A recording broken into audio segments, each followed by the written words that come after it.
Yeah, thanks for having me. Mike, Rob, thanks for inviting me to speak. Xander, thanks for coordinating. So this is by far the most personal talk I've ever given, and it feels fitting to me that I'm doing it here at MicroConf among hundreds of people who I respect, many of whom I've come to know, and many of whom I admire. So thanks for kind of coming along on this journey, both with Mike and I through the years of MicroConf, and with me through the podcast, and from beach towels to a life-changing exit.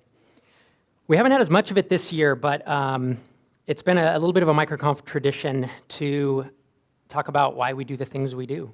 And a couple years ago, Patrick McKenzie said, all the rest of this, I'm going to give you some tactics or something to think about, but all of this is dust compared to this. So this is my wife, who you'll be hearing from tomorrow from this stage, as well as our two boys going to see the Nutcracker in San Francisco. All right, so this talk, it's broken up into 5 parts, and it's going to be about 40 minutes, maybe 45 if I tell some extra stories. And the whole point of this, there's a couple things I want you to take away from. One, it's a long journey. I think most of us know that already. Another one is probably the most popular question, or the most common question I get about selling drip was, what made you decide to do it? What was your thought process? What did you go through? And I'm going to dive really deep into that here in a way that I haven't. I've already talked about it on the podcast and other places, but if you've heard that, you're still going to hear more about it.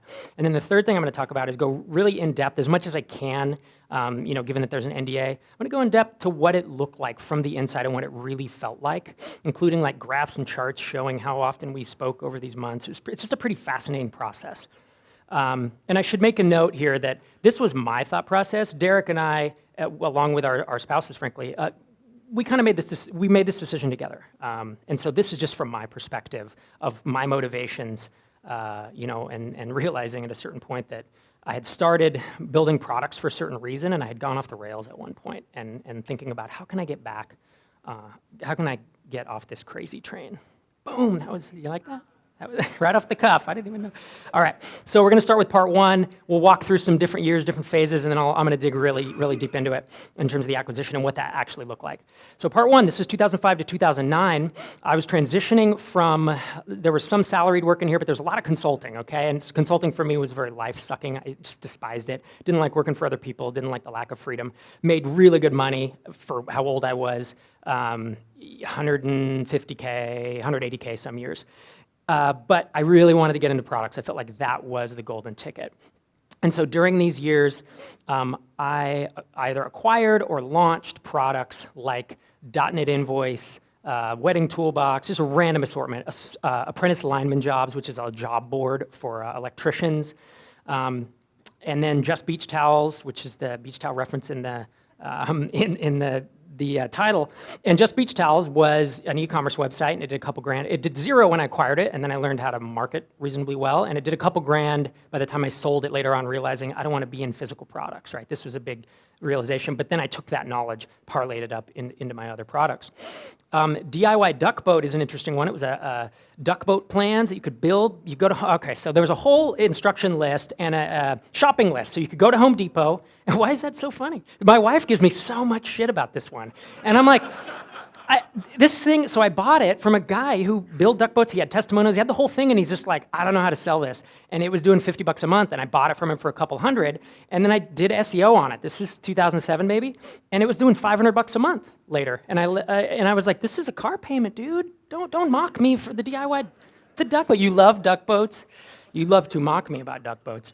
And then CMS Themer, which was really a productized service before we called things those. So this collaboration, this collection, the portfolio, if you will, of products was on the low end, DIY Duck Boat did $500 a month, and on the high end, best month, .NET Invoice did $5,000. And so combine that all together, I was running all these, it was just me, I was a coder, I was doing SEO, I was doing some AdWords, and I had a couple VAs that were helping me out. And I made less doing this than I did consulting, but I was way happier. So give or take on any given year, maybe 110 to 130 in terms of that. But I had so much freedom, right?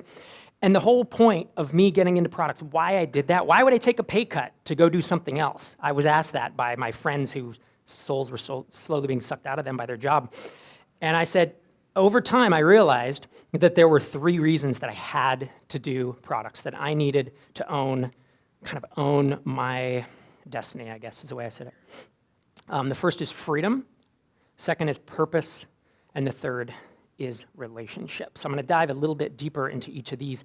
Now, I didn't come up with this. I actually heard it on a podcast years ago, and then I brought it up to Sherry one time, and she said, that's my wife, and she said, this is there's psychology, there's research around this, like this isn't some unique thing I've come up with, but I've come to own this, like, when I don't have all 3 of these things, I'm not happy. And I slowly kind of go off the rails, and I would actually say that most people in this room, since you are entrepreneurial, if you're here, you probably need these 3 things as well. And any one of them, if you remove it, you're gonna be unhappy eventually. That's my hypothesis today. So, freedom, what does that mean?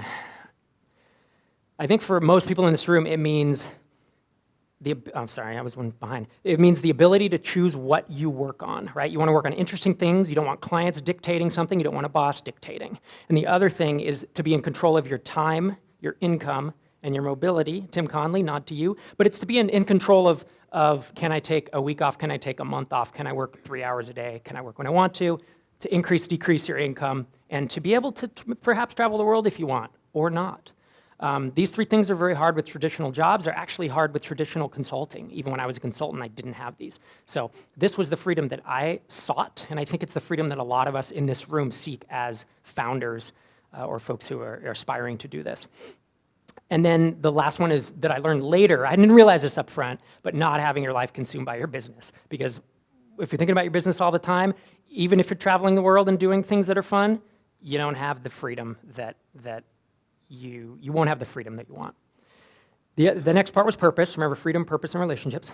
So purpose, I think, is personal. I think each of us needs to find our own purpose and find what ignites you. For me, I have learned over time that it is 2 things, and I could probably do a whole talk just on these 2 things. But for me, it's learning new things. I've found that I took the StrengthsFinder test, and I'm a learner, or I think it's learner. And when I stop learning, I shrivel, metaphorically. And then when I stopped teaching, and teaching is, this is why I do 2 podcasts every week. This is why I've written a couple books. This is why I have the blog. This is why we do MicroConf. This is why I do talks. I've made exponentially more money from software products, but over the years, right, than the actual teaching and selling of stuff and MicroConf tickets or whatever. But if I don't have those things, then I'm not happy. Just doing software doesn't allow me to learn and teach enough. So I found this. For you, you're going to have to figure out what your own personal purpose is. So this talk's probably not going to do that for you. The third thing is relationships, and this is the one that I think most of us as maybe technically oriented people forget, or I think it's forget.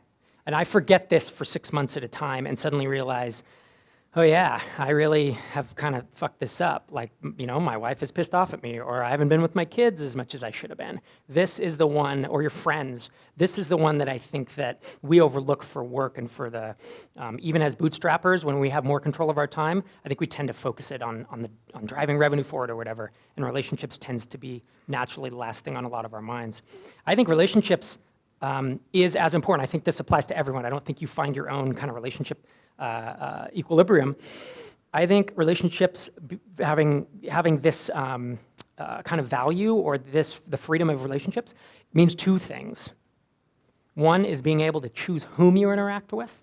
I worked at a bunch of jobs where I was either managing people who I didn't pick, I was managed by people who I didn't like, or I had coworkers who weren't as motivated, weren't as good, weren't as whatever. I'm sure everyone in this room has experienced this. And so the ability to perhaps, as a founder, build a team that you like, and you're like, man, there's 10 people on my team, and I would hang out with all of them. I really enjoy working with them. Like, the ability to have that control is, I think, amazing, and I think that's one of the reasons I became a founder, and I would guess a lot of folks in this room as well.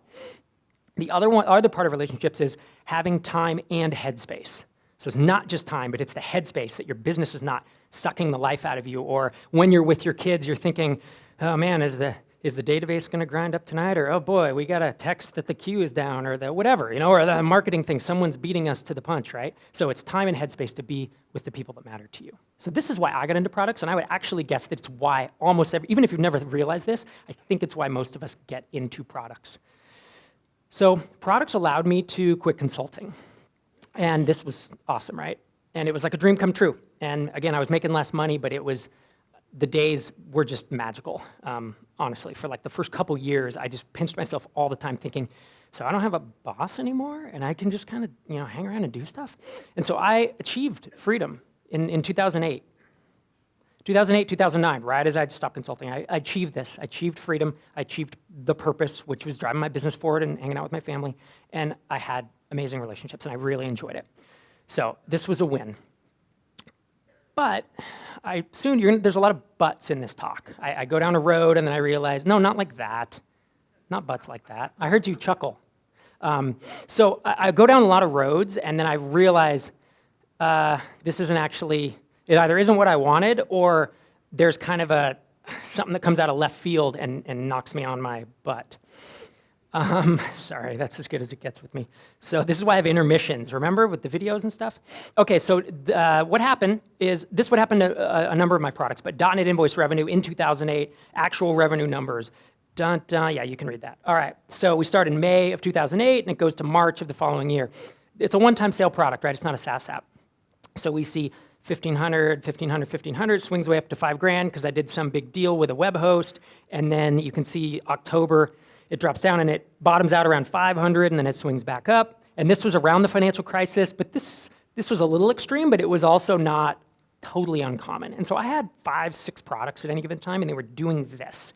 And for me, I suddenly had freedom, purpose, and relationships, but I was stressed the hell out all the time because I'm thinking, am I gonna do this for 5 years, or am I gonna go back to consulting, which I couldn't imagine, fate worse than death, or am I gonna go back to salaried employment, which is even a fate worse than death, and I just couldn't imagine. Like, I need something that's gonna last here. I'm a very long-term thinker, and so I added one more item to my list. So we have this freedom you've heard about. We have this purpose of learning and teaching. We have the relationships, obviously, and I added this one, stability.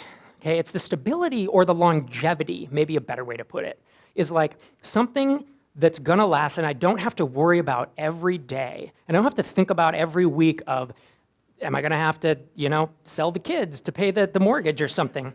And so I started with how do I achieve this? That's the big question. So I think of products that I've just shown, all these one-time sale products and such, as being kind of stability 1.0, and realizing that was not going to cut it.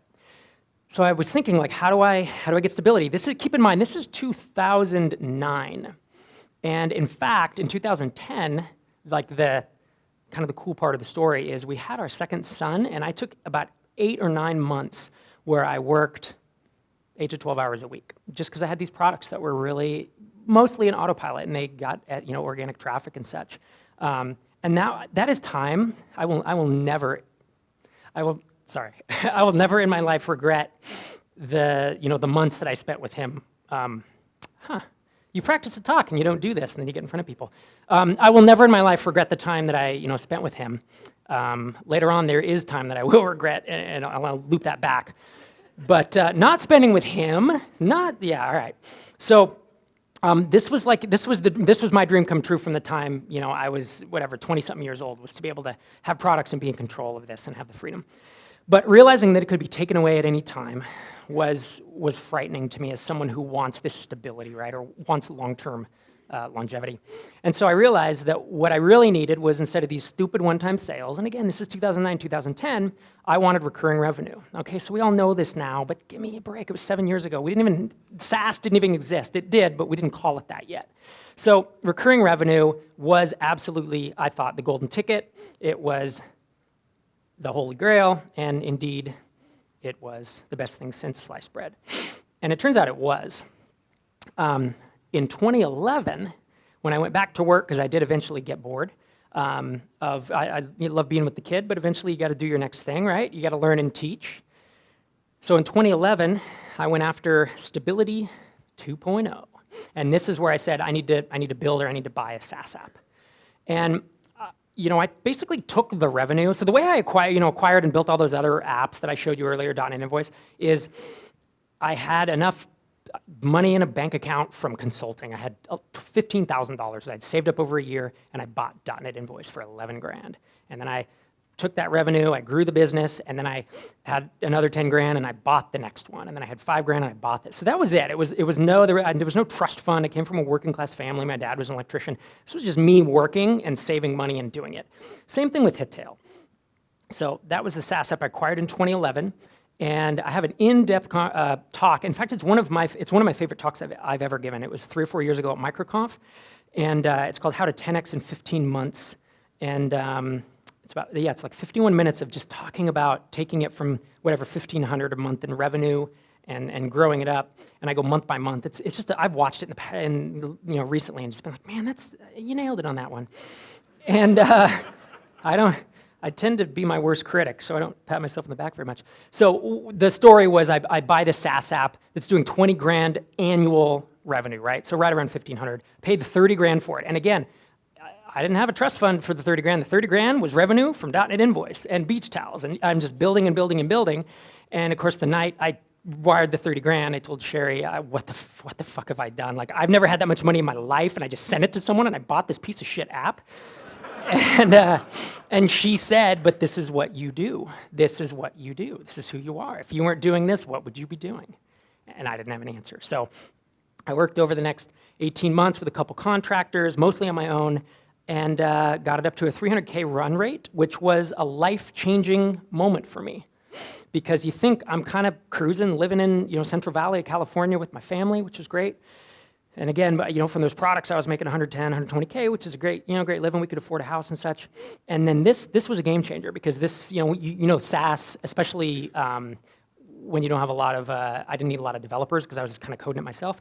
80% margins, right? Maybe more, net margins. So I was just making more money than I had ever seen, and we banked a lot of it, and we used it to travel a little more. But it was again that next step of the dream. It was going from kind of making a living to then, wow, holy crap, I've made it. Like I remember I was like, I think I've made it. This is it. I'm done. I'm gonna retire. I'm 65. I'm doing this forever. But there were some things that kept happening. So about every 6 months, Google would do that. And not intentionally, but Google has a way, just like a lot of big companies do, of accidentally just breaking all your shit if you rely on them. So they had not provided. Remember when they used to give keywords? That's what Hittail used. And so then they went not provided, and Hittail was decimated. So I was freaking out thinking, I've sold most of those other apps. My whole income, my whole livelihood is based on this app. And if it goes under, what am I gonna go back to consulting, salary? I'm too far along in this to take that step back. And I probably wouldn't have had to consult for long, but it was scary to me. I didn't have the stability that I wanted. And Google did this about every 6 months. They then I was scraping something, and then they broke that, and then Google Webmaster Tools, and then they broke that, and they just kept doing it. And it always happened when I was at MicroConf, about to go on stage, and then I'd be 600 errors because you can't import anything. And it's oh my gosh, and I'm the only guy that developed on it. So we were in Europe, and then it happened, and it was always I don't want to do this until am I going to do this when I'm 50 or 65? Is this app actually going to be a decade or 2 decade-long app? Can I bet my future on it? Because if not, I need to find, so I didn't have stability. That's the whole point. But if not, I need to find stability 3.0, right? I realized there was something else that I needed to do to feel, for me, like I had something that was going to last a decade or maybe even longer, assuming I lived that long. Boom, I have life insurance, don't worry. So, all right. Stability 3.0, I realized, was not being reliant on a single external data source, right? So not being a Twitter client or needing all of Google's stuff in order to function. And so this was a big one for me. There were 2 other things that I didn't love about Hittail. One was the price point was pretty low, and so churn was pretty high, and it wasn't a core business application. So it was just something that was it's doing well. I sold it about, 15, 16 months ago, and the new owners love it, but I didn't think it was, in my long-term interest to keep doing it. So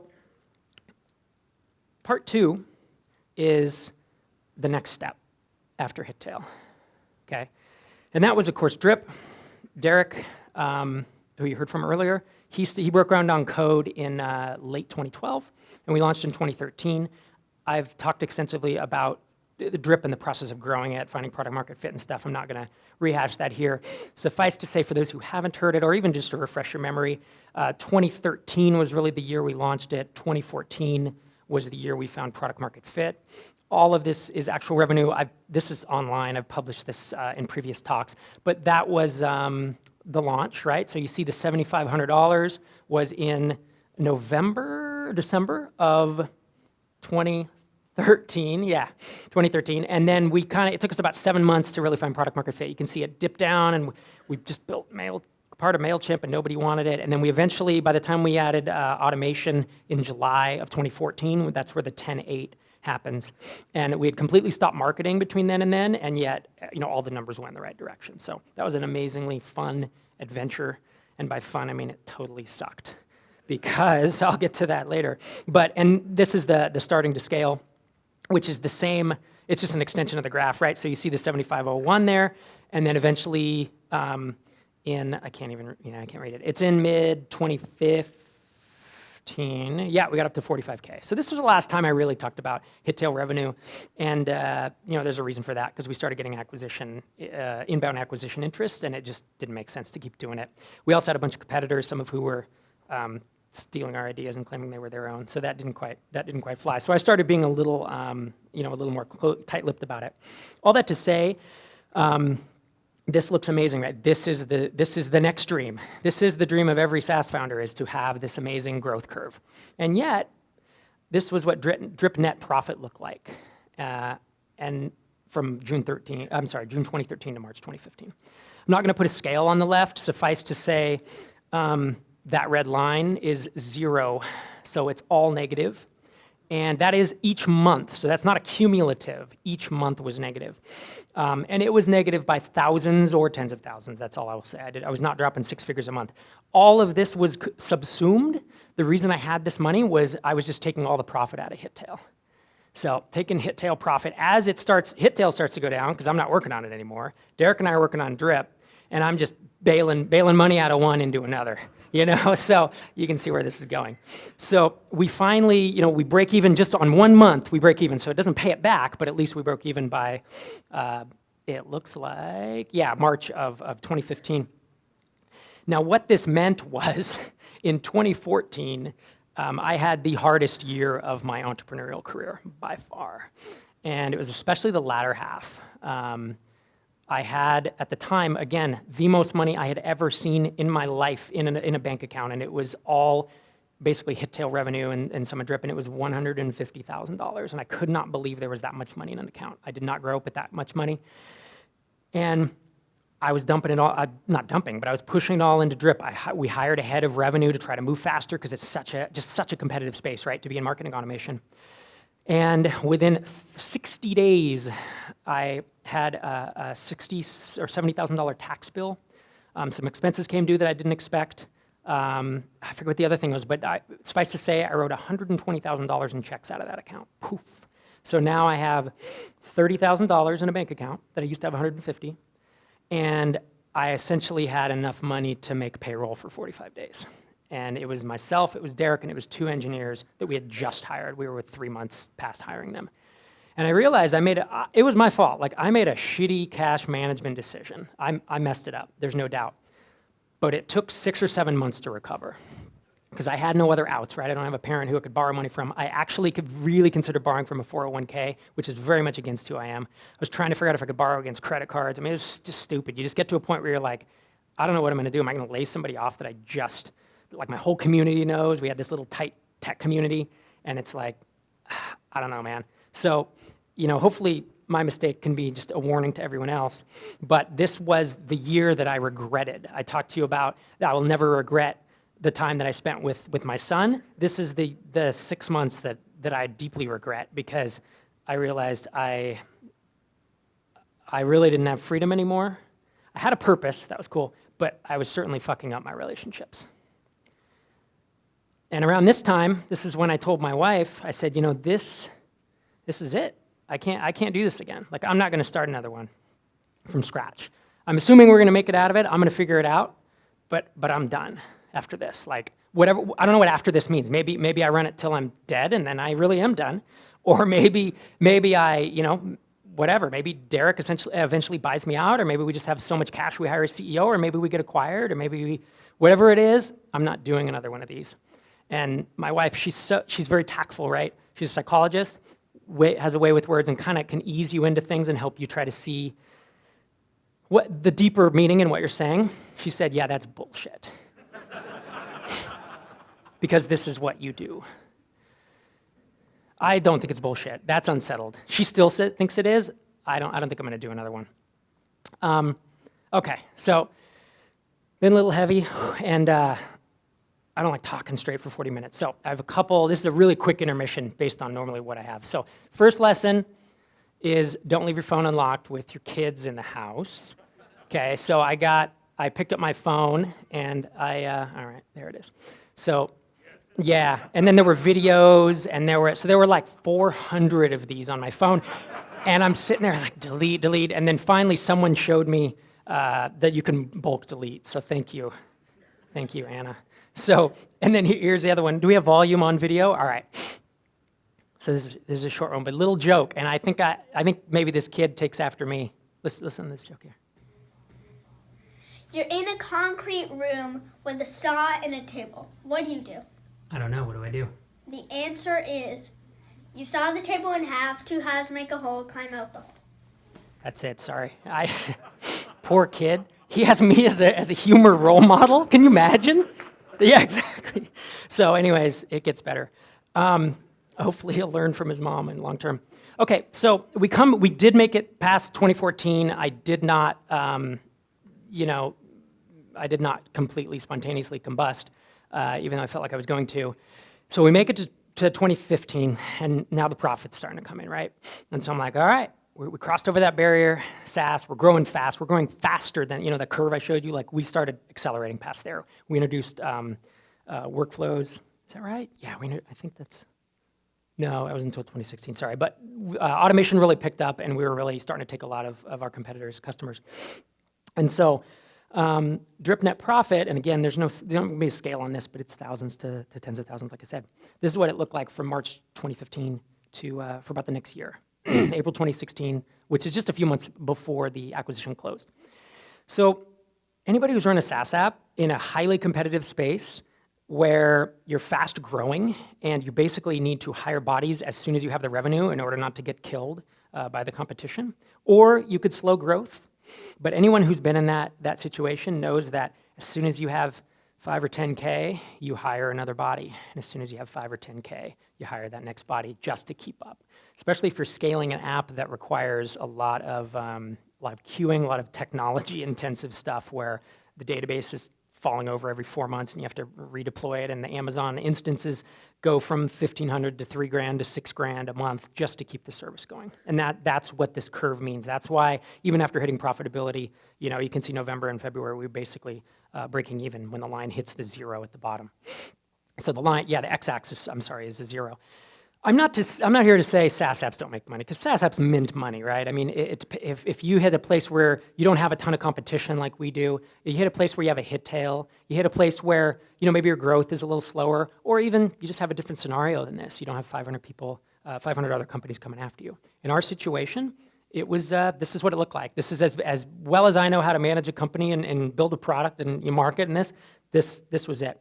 So again, we could have slowed growth and just said, we're just going to grow slower and not hire these people. But it was not something that we were looking to do. We were looking to, to keep taking market share. And the thing I learned from this, of course, is something we all probably know, but maybe don't. We know it intrinsically, but maybe haven't said it out loud, is that fast-growing companies are very, very rarely profitable. And so while fast-growing sounds great, it is something where you have to ask yourself, how long am I willing to forego profit for growth? It's just a gut check. Your answer may be, if I was 25 years old and I had fire in my belly, maybe I'd be willing to do it for 10 or 20 years. I'm going to be 43 this year, and I've done a lot of these. And at a certain point, you look around and you think to yourself, I'm all in on this. I am all in. I am 43 years in. I'm 15 years of an entrepreneurial career, or I guess maybe that's only 11 or 12. But everything I have is here. If this company goes under, if something happens and it explodes, if we can't keep up, if a competitor kills us, I am going back to consulting. I mean, I don't know if I would have done that, but can you imagine me like coding, hey, can I get a job? I'd be coming to MicroConf being like, anybody hire me for C#, guys, I'm really good. It was scary. And I thought about this a lot, and I reflected. And again, remember, Derek and I were making all these decisions and stuff, so this is not necessarily his experience, but this was mine. I go back to this quote from Rand Fishkin, who is the CEO of SEO Moz, which is a oft admired SaaS company. And they, they were fast growing. They raised a round of funding around this time. And there was a whole thread online. This is 5 years ago, maybe. It was well before Drip. And he says, at the time we raised buckets of money. I think they raised 10 or 20 million. I don't remember. He says, I had personally, as a CEO, $25K in a checking account. I had no car, and I had a rented apartment in walking distance to my office.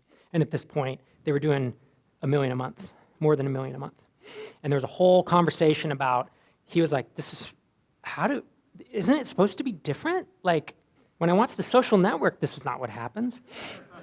What's amazing is, so I did a part of like some of this talk in Europe. Since then, since our acquisition, this happened in November. This is like 4 months ago. You can't read it at all. I'm going to hop down and read it. So this guy, named Will Reynolds, I don't know who he is, he tweets, he says, beware of the illusion of success. Most people you look up to are more invested in looking successful than being successful. And Rand Fishkin tweets back to him, I love Rand for this. He is so honest. Every time you hear him, he's transparent, not for the bullshit transparency, I want to market my company. He's transparent because that's who he is. He replies and he says, I just want one win, just one. And Will replies, does a win for you require an exit or going public? And Rand says, an exit of any kind, sale, IPO, private equity buyout, etc. I want to go from aspiring entrepreneur to successful entrepreneur. Now, I don't agree with Rand's definition that you have to have an exit or an IPO to be a successful entrepreneur.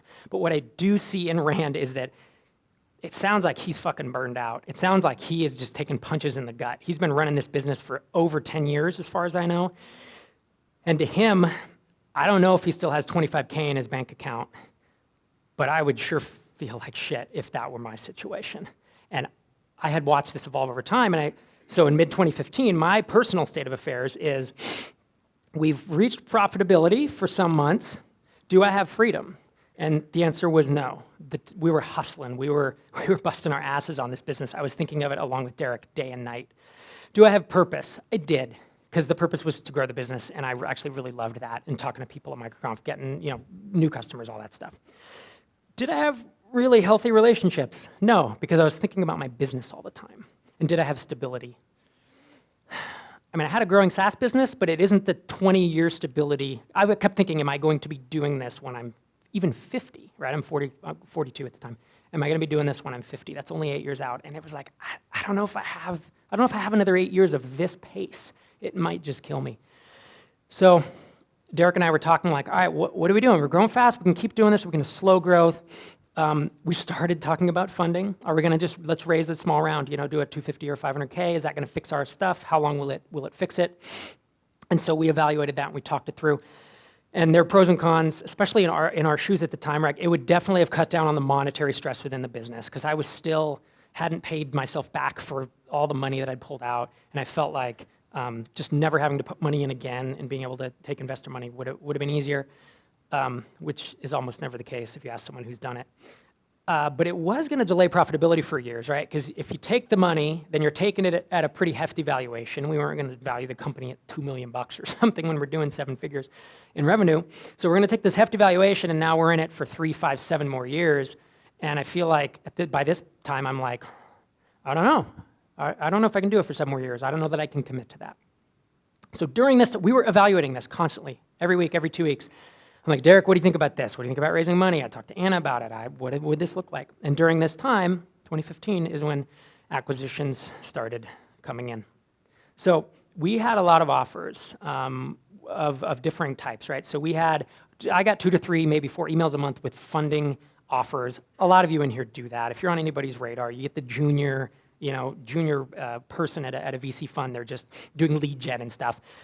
Some of them were more serious than others, I will say. I won't go into details, but it would have been pretty easy to raise a round. I don't see that being a problem.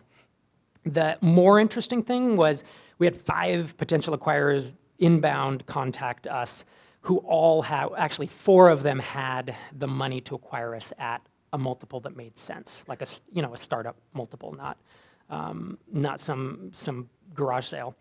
And that was interesting only in the sense that I really was not we didn't build Drip to sell it. It wasn't on the radar before that. But as we started getting this inbound interest, it was like, so what is the choice here? We could sell, we could raise this funding, we could keep doing what we're doing, maybe slow it down, could grow out of revenue. Then one email came through. This is one of the 5, actually. And it was one that was perhaps the most interesting. So it's from Clay Collins, and he says, love Drip, interested in selling it. Would you ever consider selling Drip? I really like it. And of course, my answer was in my head, like, no, really not interested, right? And then I gave it a little more thought and realized under what circumstances would I sell it? Reframed the question.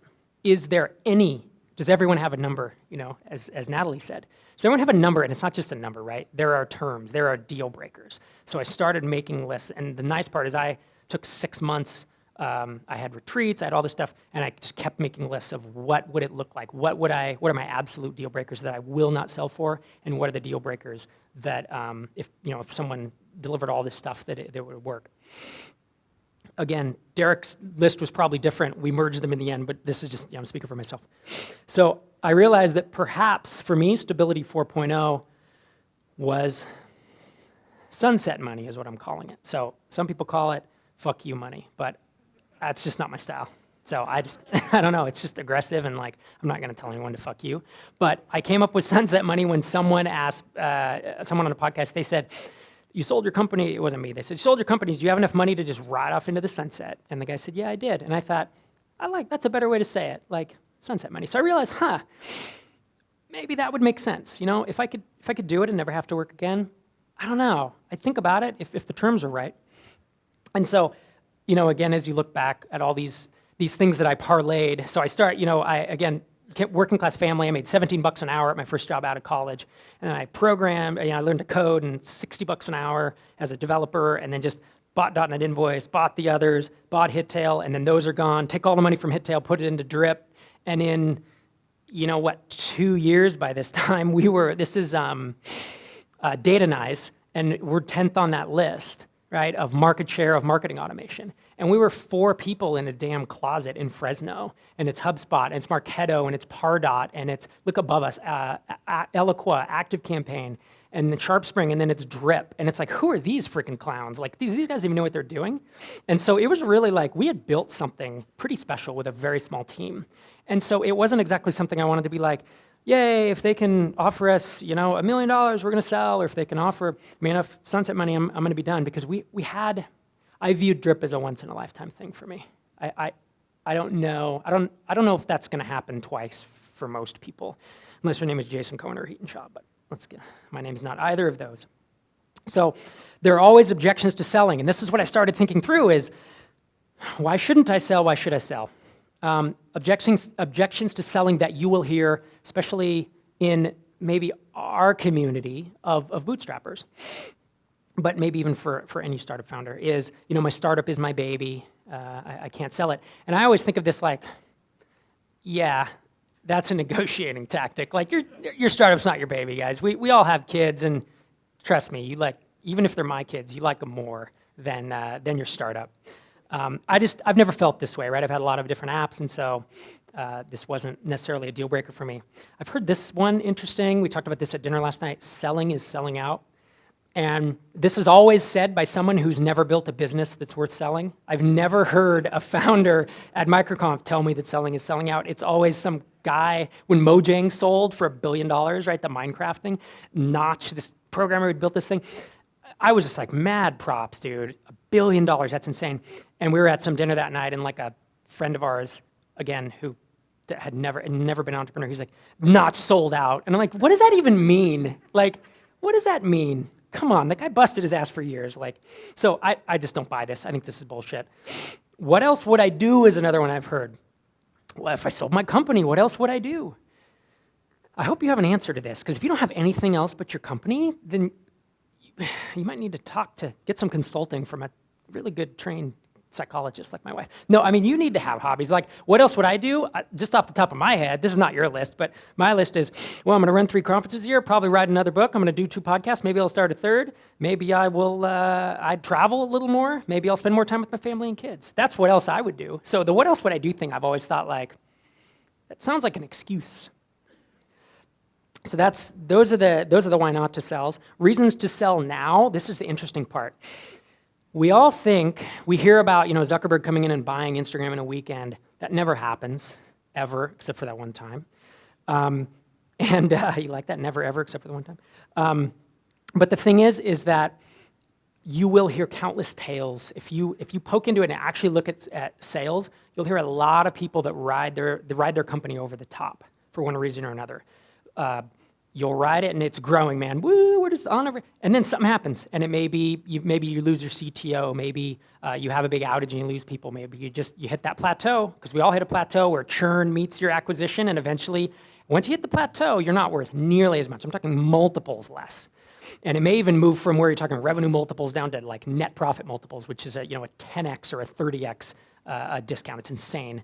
So while you're growing and while you have inbound interest, that's the other thing. So let's say we hadn't sold Drip, and then right now I'm totally burning out, and I'm want to sell it, and we then go into the market to sell it. That's not good, because then you're trying to sell something, and you're not going to be talking revenue multiple anymore. You're going to be talking net profit multiple. It's such a different orders of magnitude. So this is where the startups are bought, not sold thing comes from. You've probably heard this before. When you have inbound interest, there is a school of thought that says strike while the iron is hot, because that inbound interest is not going to be there forever. You're not going to be as hot in a hot market as you are, because marketing automation was a hot thing. It still is, but there's only so many years that's going to happen. It's not going to last for a decade where everybody wants to buy marketing automation. So it's hard to look at, if you get inbound interest, it's hard to just say no, I think. I have heard regrets. So as we were going through the process, I talked to several founders, some of whom sold and some of who didn't. The ones who didn't sell, most of them regretted not selling when they did, because if they sold later, then they had a lower multiple. The other thing is this is the really counterintuitive one. The best time to sell is when you don't need to sell, when you're going fast, when everything's going up and to the right, because once you plateau, then you're worth less. So this is the best quote here on this topic. Once again, Jason Cohen bringing the thunder even when he's not here. So he wrote a blog post about him selling his company. It's called Rich or King. And he says, see, it's good to be king. King is when you run your company forever. It's a DHH thing, right, or a Joel Spolsky. It's good to be king. But what do you do when you're at Trudy's North Star Tex-Mex restaurant tucking into a chili relleno, and the guy across the table looks you in the eye and offers you enough money that you never have to work again?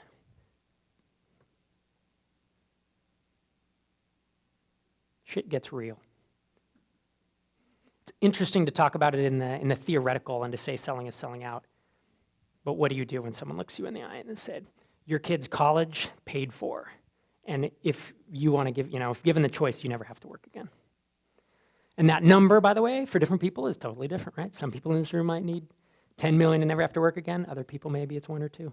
But there's, maybe it's 100 for some folks. But it's really fascinating to think about this. So this was the process and the thought. And my reply back to the story, Clay Collins emailed June 2015, and he says, I'd like to buy it.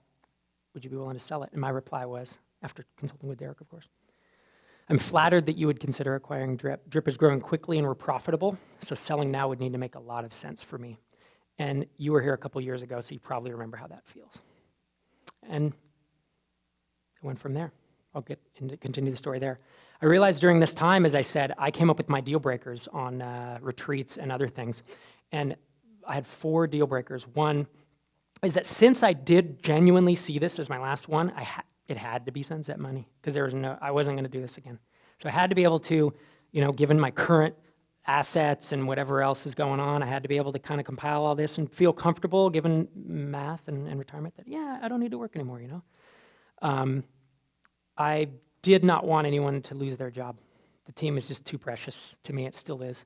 I didn't want to screw our customers, meaning I didn't want the roadmap to go in some weird direction. I didn't want the product to get shut down, as a lot of startups do. And I had to keep doing what I do, right? This is the teaching. So I wanted to keep doing podcasts and MicroConf and such. And so turns out there was one acquirer that was really on board with this and in fact suggested some of these before I even did. And that was the cool part. And of course that was Lead Pages, the end of this. So this is what acquisition activity, this is when we dive into like what this actually looked like from inside. This is what the activity looked like for about a year, from his first email all the way to the day it closed. And this is the number approximately of back and forths via email or I think Voxer. I think those are the two.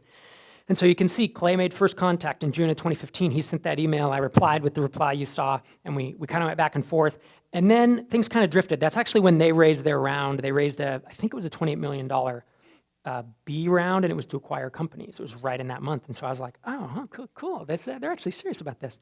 And then things just kind of, you can see July, August, September, they're almost zero contact.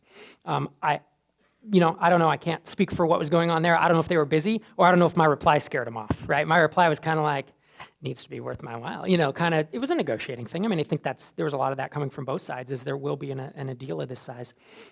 I think once someone makes contact with you, every interaction from then on is part of a negotiation. A friend of mine advised me on that, and I thought I wouldn't have thought of that. It was pretty clever. So in October, someone got back in touch with me again. And that was when they really asked for like, what did the numbers really look like? Because I think I had just given them blanket MRR, but they wanted churn, they wanted like numbers and like my churn grid, all that stuff. So that was when it was like, I don't necessarily know, like, should we sign an NDA? I don't know what the standard is. And that's when I talked to Thomas at FE International. I'm actually doing QA with him tomorrow, Q&A up here tomorrow, about buying and selling businesses. But they are definitely better at this stuff than we are, right? We will do in our lifetime, right, each of us max one or two of these, whereas a company like FE or whoever else you were to find to represent you, they're going to do hundreds. And the person on the other side of the deal is going to be doing hundreds typically. They have someone, a big company doesn't just hire Joe Blow, founder, to do something. They actually have experts if they're going to spend a lot of money on a company. So that was when I did that, and then we went back and forth, and then stuff just kind of trailed off December and January. We launched Workflows, which is our visual builder. We launched that at the end of January. And that's when we really started getting into stuff. And it got really stressful.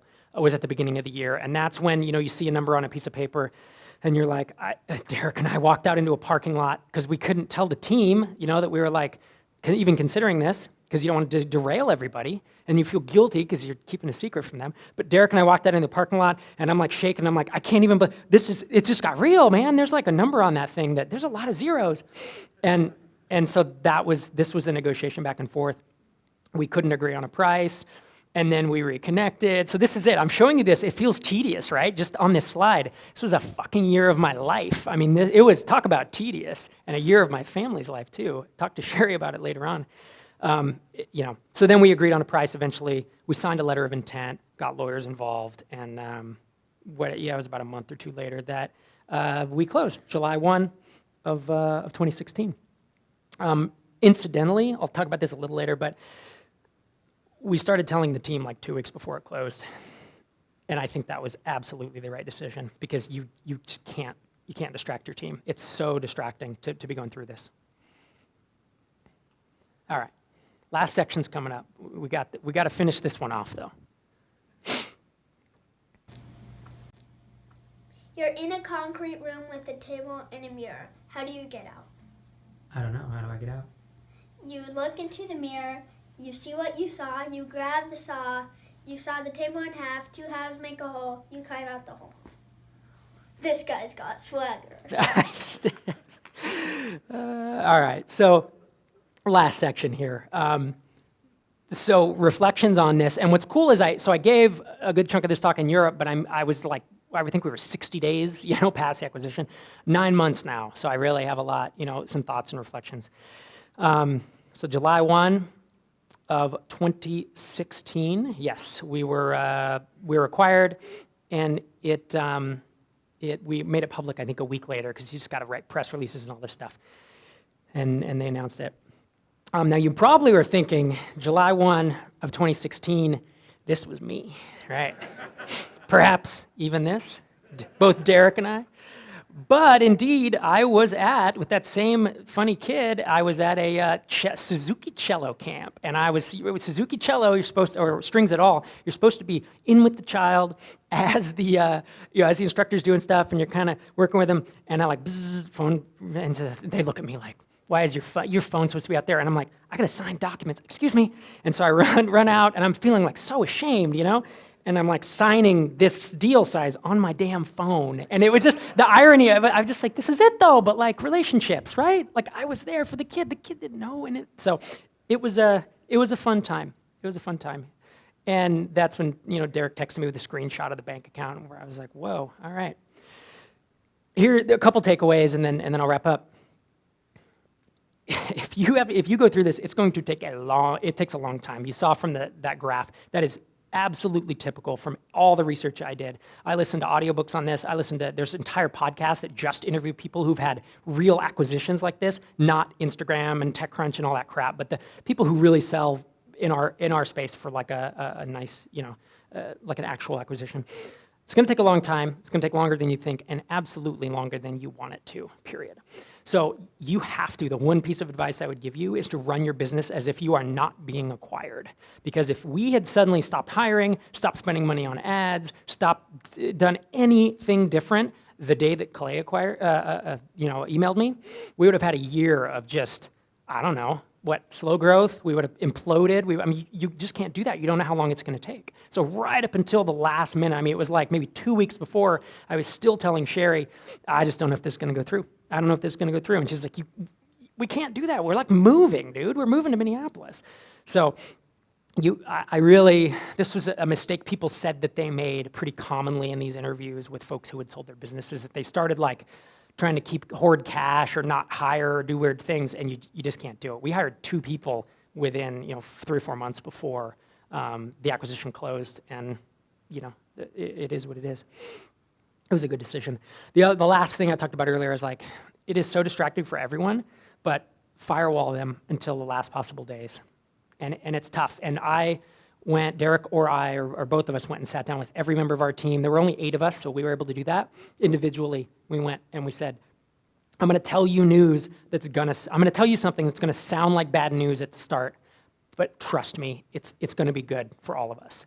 And then we went through it. And in the end, I actually, if you asked anyone on our team, I think they would agree that it was good for all of us in the end. There's a bunch of good stuff that happened that I don't have time to talk about, but in the end, the reasons it went through, at least for me, are that none of my deal breakers were ever even questioned or ever even, not on the table as terms. And when I think about it, does this give me freedom? Yes, absolutely. And even in the short term, it gives me freedom to not have to be worrying about the business so much.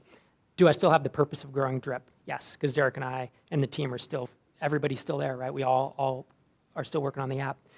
Does it give me more time for relationships? Absolutely. And does it give me my stability 4.0? And yeah, it does. So what happened next?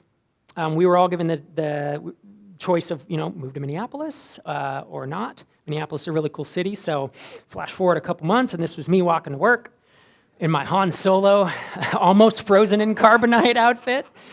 It was 30 below that day, and that was a new experience for me. I'm in the lobby of Lead Pages. It's crazy. And then this is Sherry and our I think our 6-year-old, and she has a water bottle in her hand because it was so cold that day. The snow doesn't stick together. It was. Let me say that again. So cold, snow doesn't stick together. Where do we live? So it was not like this all the time, but it was a shocker. So they're trying to build a snow fort, and she's spraying it with water. It was insane. And then I pulled my phone out to take a picture, and it promptly died because it was literally 20 below, and the phone, like the battery freezes up or something. So it's the Minnesota joke, I know. Minnesota's actually really cool. And then this is us in Cancun getting away from it. And this is 2 days ago, and Minneapolis is back to looking like this. This is 1 block from our house with Minneapolis in the back. So it's definitely been a good move for the family. Drip became Drip from Lead Pages, and we have a really good integration with them now. And I've personally, a lot of stuff's changed for the team in terms of more resources and stuff. Again, from my perspective, I've been able to hand off HR and legal, payroll, benefits. These are not things I personally enjoy. Most of operations, hiring support personnel, and more. Derek and I focus on the product a lot. We hire engineers. We've tripled our engineering team in the past 9 months, I guess.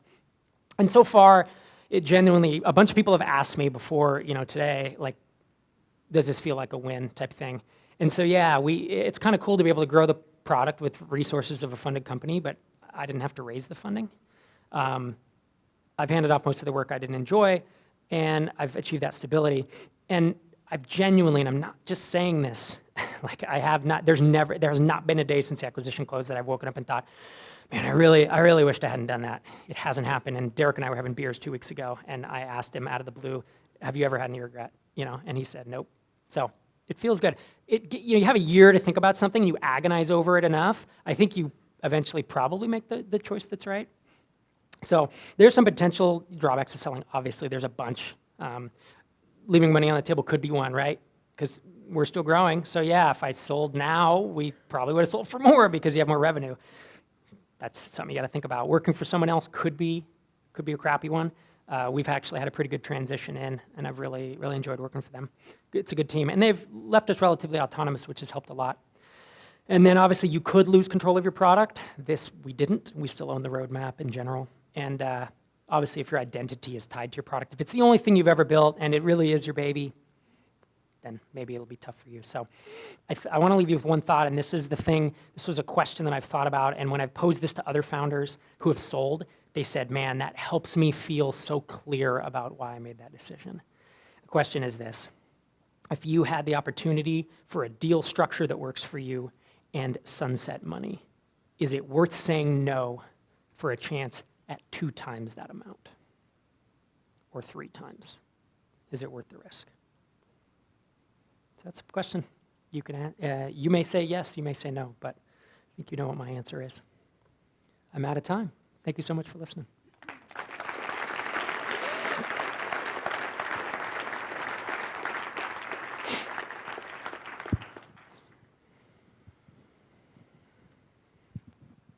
So Rob, have you bought anything ridiculous yet? Oh, I've been asked that on a bunch of questions. Sherry knows what it is. So until about 3 months ago, the answer is no. And then I drive a beat up car, I just always have. But I like investing, so I've been investing in stocks and all this stuff, and a little bit of gold and Bitcoin and all that. But I realized that collectibles is a good way to diversify. And when I was a kid, I used to collect comic books, and I now have the money to buy some really expensive comic books. So I have, you get graded in this like slab, and they're all like collectible. So yeah, I've spent a lot of money in the past 4 months I own Amazing Spider-Man #1, Fantastic Four #1, Amazing Fantasy 15. Keep going on. So yes, they're in a safe deposit box, but damn, that's been fun. I didn't realize it. I could give a crap about the Lamborghini, but this stack of comic books that I have it's so embarrassing. I pull them out, I look at the front. You can't read them because they're encased in this slab, and then I go, ooh, yeah, this is all worth it. Freedom, purpose, relationships, and epic comic books. Relationship with a comic book? Yeah, sure.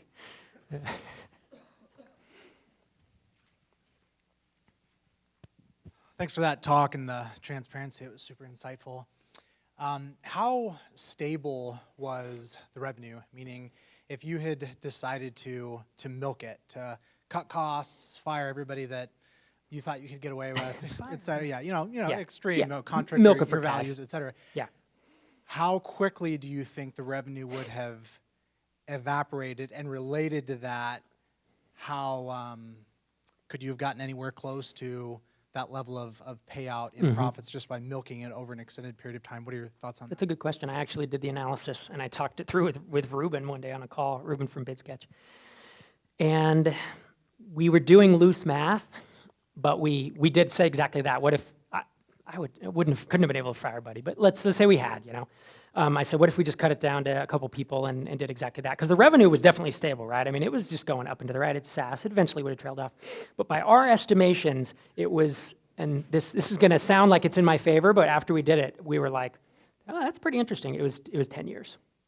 10 years to get the same amount of money, yeah. And that doesn't imply any multiple, right? But that's just, I'm saying, based on our calculations, it was going to take 10 years for there to be that much net profit as what we're going to get out of it. So, yes, sir. So after this acquisition, how has the leadership changes occurred? In Drip, Yeah, or- in Drip. Are you like CEO and then you built a leadership team? Because I saw operations up on Oh, there. yeah. Like, how's that work now? Yeah, so really we just came over as LeadPages already has 2 software products, and we just came in as a third business unit or department. And so we had a support person who merged in with LeadPages support, and they started a little Drip support pod. So I don't manage support, but we went from 1 to 7 full-time support people in 9 months, as an example. Operations really was just handed up to the corporate, if that makes sense. So I'm not a general manager, right? I don't want to run like a big organization. And that's part of the thing of being able to hand off these pieces around product. But then product, we're our own little department. So we've not merged engineering of Drip with, say, engineering of LeadPages, because we do things differently, right? They're a much maybe 40 engineers or something, and we're 8 right now. So you just have to have different processes. So it feels kind of like the best of both worlds so far. There's trade-offs. I had a really tough time giving up like the marketing side at the first start. Clay was like, we're going to redo the marketing side. And I'm like, no, but every line of copy, every video, it's my voice, But he was right, and I'm so happy to not be doing that anymore. It's funny the things you think you really want to do until they're not there. So, yeah. Hey, Rob, could you tell us a little bit about the role FE played in advising you in this process? Yeah, FE International, yeah. A big role, it was a big sanity check for me. There were a couple things. So they were essentially like an investment banker or a broker on my side, and they were able to tell me, I'd get these terms in this contract, and I'm like, so you're going to retain this much, and there's a percentage here, and it's like, is this normal, or is someone trying to take advantage of you? And so I would ask them, and they would say, yeah, that's standard, man. You're not going to negotiate out of that. Every deal is like that. And that was, or they would say, this one, this line here has negotiating room. So that was really the role. It was the sanity check. And then even a sanity check on when we were talking back and forth with LeadPages about, let's say, numbers or different terms. FE brought up like, maybe figure out, try to get as much as you can in writing by the time you hit the letter of intent, because once you sign a letter of intent, it's exclusive until it closes, unless you guys back out, right? So you really don't want to just agree on price by the time you get to an LOI. You want to agree on like price and terms, and there's typically like an earn-out where you have to work a certain amount of time, and salaries, and are the employees coming with you, and what are their salaries? I mean, there's a lot of stuff, and so they really front-loaded it, which felt uncomfortable, but I think was the right choice, because then by the time we really got into due diligence, it was kind of like, oh, most of this is decided. That was really a pain in the ass, but now we're here. So it was a good advisory position. Again, they have and will go through hundreds of acquisitions, and I'm going to have just a couple, basically. So my question goes back to where you were basically saying, I didn't really have freedom. I really didn't have, my relationships were suffering, Right. and I didn't really have the stability that I wanted. Yeah. And I kind of identify with being in that place, right? And I'm sure I'm not the only one. But I don't think an acquisition is really going to help me out. Mm-hmm. And so I'm wondering, are there other ways of achieving that? Or do you have advice for somebody who's in that position and trying to see their way past it so that they can regain some of that freedom and some of that stability and time for their relationships? Yeah, that's a good question. Right, because this was just my path, right? I mean, this was not a framework or anything. It was kind of the road I traveled over these 11 or 12 years.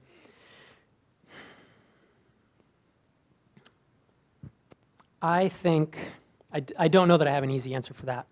I think that if I had something that was unacquirable or unsellable,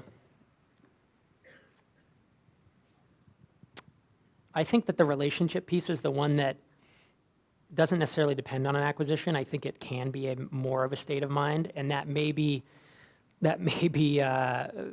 mean conversations with, you know, a therapist, a consultant, a psychologist, somebody to kind of smack. I would have loved to have been smacked around and been like, dude, here's what you need to do. You need to carve out time for your kids. You need to carve out time for your wife. You need to do this. I actually think that one I could have achieved. It was more of my mental. It was not a time thing, if that makes sense. That's probably the easiest one to fix, is to get somebody to smack you around a little bit, so to speak. The freedom one is a little tougher, right? Because if you really do need to work 10 or 12 hours a day in order to make the business run, I'm not sure, other than outsourcing, it's stuff we're hiring. Like, you know, you asked the question to Natalie today about what if I can't afford to hire. So I'm not sure that that's gonna solve it. But I haven't thought about that a lot, to be honest. So I don't have, you know, a great answer, I think. Yes, sir. Hey Rob. Hi, John. Question I've got is, what gave you the confidence to invest the money from HitTail into Drip? Was it a case of you had a gun to your head because HitTail was going down? Was it because you really wanted to see email marketing automation in the world? Was it because you had product market fit and you knew you just had to put more money in? What gave you the confidence to invest that money? Yeah, I think it was that's a really good question, by the way. It was a couple things. One, it was confidence in. I've had successes in the past. You know, this Drip was not my first rodeo, and I felt like I had the skills to do it. I had built the skills to do it.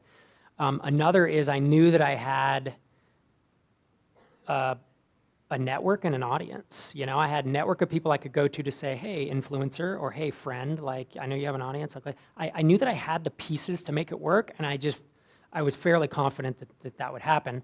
Another thing was working with Derek. I just knew we build good software together, you know, and I knew that it's not always the best product that wins, but I knew we could build a damn good product. That was it. And I wasn't 100% sure, but I felt like we were on to something, especially when folks, there were signposts along the way, right? Brandon Dunn was one of our very early customers, Ruben from BidSketch, Jeff from Ambassador. These are good product people. And they kept saying, this has something, but like, you just need one more thing. And they were different people. Drew Sanaki is another guy. And they kept saying, add automation. I think you could get there. And so as the automation started trickling and the revenue went up, I was like, oh, we're not getting there fast enough, but I think I can add more flames to this fire. So it was a balance of getting some positive signals back and also feeling finally, for maybe the first time, I felt confident enough in my own entrepreneurial ability, you know? I probably should have felt that way years ago, but it took that long to build it in me. Hey, Rob. I just got one of those emails recently, so this has been super relevant. Cool. How did you think about your personal freedom in any kind of acquisition offer for any kind of leader of a company? There's usually some amount of time where you're tied up at that company, and whether that made a difference to you or didn't. I was surprised that it wasn't on your list of 4 deal breakers. Like, so I was wondering how you I want thought about 0 that. days. Yeah, I want to work for somebody else for 0 days type thing. Question was, how important was it? For me personally, I had listened and read and done enough research that I realized that there's only 2 startup acquisitions in kind of realistic space that I've ever heard of where the owner doesn't have to go with the company. So that was never even not really a question. You know, I knew that I was going to have to go for some period of time. I also realized that I disliked working for companies in the past. I disliked my jobs because I often worked with people I didn't necessarily like or respect. I often didn't have the autonomy or the control. There were a bunch of reasons I didn't like it. It isn't that I hate working for anybody else. You know, I'm not a complete sociopath. It's only half a sociopath. And so I started weighing that, and especially, you know, you build a relationship, right? Clay Collins, he'd been on the podcast, we had talked, like I came out and met people, Derek and I flew out and met people at Lead Pages, and I'm like, it's kind of cool. I've never worked at a startup. Like, they have the whole shebang, and it just felt like a creative environment that we could potentially thrive in, and we were going with our gut that I think this could work, you know?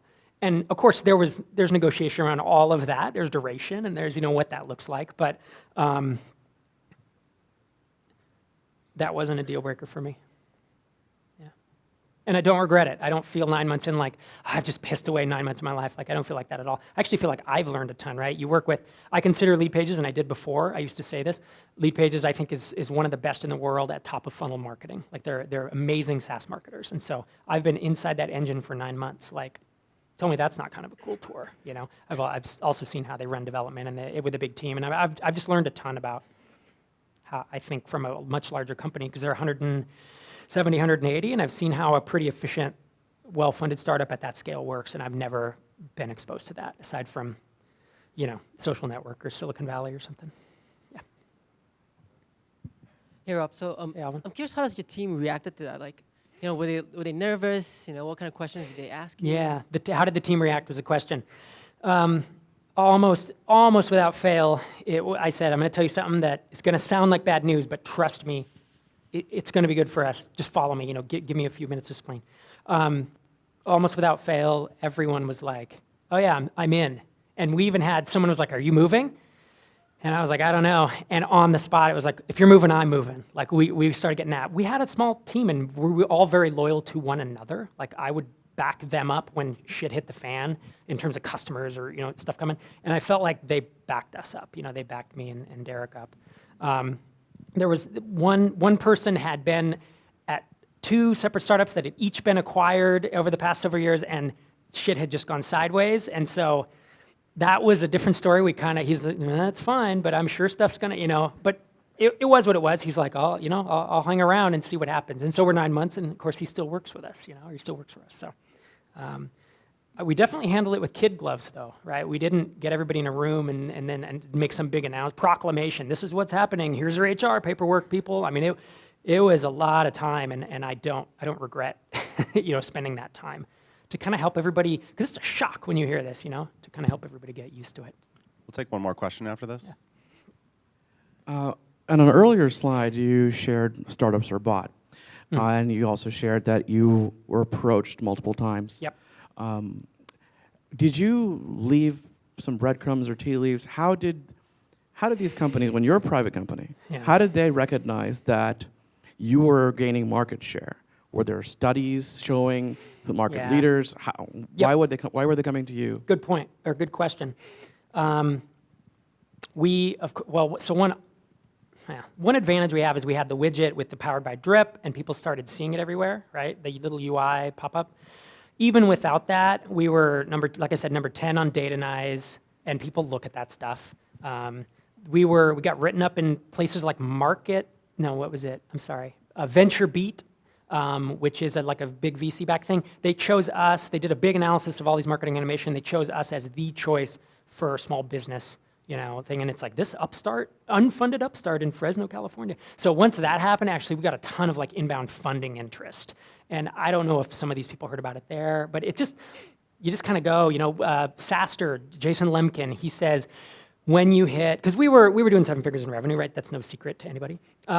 He said when you hit about 1.5 million in ARR, you develop what's called a mini brand. And you're not a brand like GE yet, but everyone kind of has heard of you. You know, you're big enough, at least in that space, that the people at least know who you are. And when they hear, so acquirers like people who haven't raised funding because they don't have to deal with investors, and they know that the price is probably going to be less than if you'd raised a bucket of money. So if they do then hear that you're bootstrapped, it's actually you're a better target, you know. And not a target in a bad way, but a good acquisition potentially.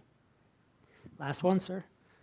If you couldn't have found anyone who would have honored all of your deal breakers and you didn't get an acquisition in this period, would that have been fine? Or were you at a point where you really wanted to get out? Nope. I was, for all that I portrayed there, like 2014 was really hard. We were genuinely past that. We may have raised that small round because cash was constraining our growth. Lack of cash was constraining it. But yeah, I actually don't think I would have imploded. I don't think, certainly the team wouldn't have imploded. Like, yeah, no, we'd still be running the business. It was profitable, it was growing. Everything I told Clay was true. But it's just, you know, the things all met. The stars aligned, as they say. Thank you very much, Rob.